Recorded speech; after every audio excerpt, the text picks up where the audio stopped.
Hey guys, time to do a little bit of picking and canning around here, and what I'm going to do today is pull up these beets. Susan's already been in here pulling some of these things out and getting them pickled up, so I'm going to go ahead and finish pulling the rest of them. This bed right here behind these nice looking cucumbers is some pacemakers, and right behind me we got some Detroit Red. That's something I think just about everybody grows when it comes to beets. So real quick before all the evidence disappears, I'm going to finish pulling up these beets. These right here, a little bit small, that's a whole lot better. Trying to get them before they get as big as they did last year because they were real kind of woody, like kind of tough. Supposedly these things in here about 2.5 to 3 inches. That's what you want to be doing for canning. Get a much better beet, better flavor out of it that way. Considering the fact that I basically did nothing at all to the beets this year other than planted them originally. I think I planted a Detroit, Susie planted the pacemakers. Was a little bit smaller seed on those pacemakers too, which made them a little bit easier to plant. They didn't have the little clump clusters like the Detroits did. But she did come out here one day and thin them out a little bit to allow them to get a little bit of size to them.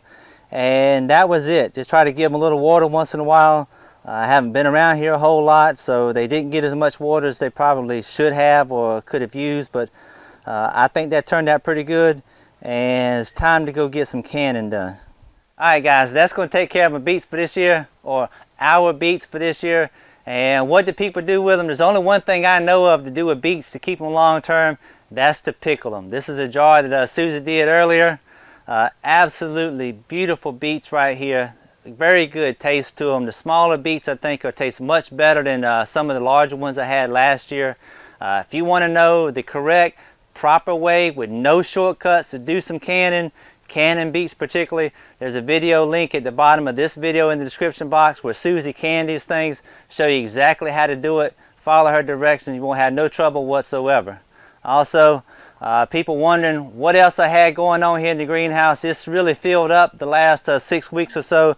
Got some great big old cucumbers hanging in here right now. Once it really started to warm up, these things just kicked into gear. Everything looking real good. Try to give y'all a full update on this stuff here shortly, but as always, I hope it was helpful. Y'all take care, and Lord willing, we'll see you next time. If you found this video to be helpful, informative, entertaining, or just downright funny, don't forget to subscribe.